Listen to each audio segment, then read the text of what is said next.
Ne juge aucun homme avant d'avoir marché avec ses mocassins durant 2 lunes. Si vous êtes prompte à juger et que cela vous joue parfois des tours, cette situation va vous aider à retrouver du calme et de la patience. Imaginez, vous êtes dans le train pour un trajet assez long et dans le même wagon que vous, pas de chance, il y a 2 gamins qui piaillent sans arrêt et leur père qui ne tente rien pour les calmer. Comment réagissez-vous? Vous sentez la moutarde vous monter au nez? Vous avez envie de vous lever et de donner à ce père visiblement dépassé quelques notions d'éducation et de savoir-vivre? Ok. Et si maintenant je vous dis que les enfants reviennent de l'enterrement de leur mère et que ce monsieur vient d'enterrer son épouse, ça change un petit peu la donne, non? Les enfants continueront peut-être leur ramdam, mais vous serez probablement plus enclin à les comprendre et à les excuser. Peut-être que vous changerez simplement de wagon sans déranger personne. Peut-être aussi que vous chercherez dans votre sac un bonbon ou un gadget qui permettra à ces enfants de penser à autre chose. Qu'est-ce que nous apprend cette histoire?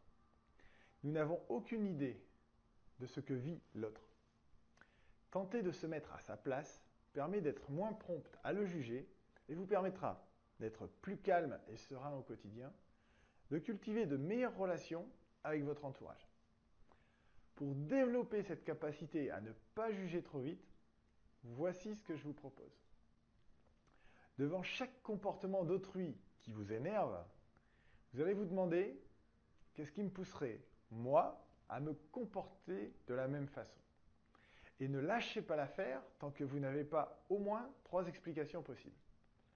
Par exemple, qu'est-ce qui, moi, me pousserait à rouler sur la bande d'arrêt d'urgence dans un bouchon sur la route?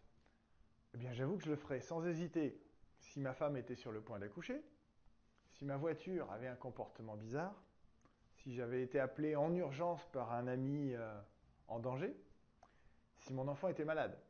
Voilà déjà 4 possibilités. Peu importe que ces hypothèses soient vérifiées ou pas, ce cadeau, c'est à vous que vous le faites. En faisant cela, vous apprenez à rester serein là où, avant, vous vous emportiez. N'hésitez pas à revisiter de la même façon des scènes du passé. C'est à vous. Faites-vous confiance, le meilleur est en vous.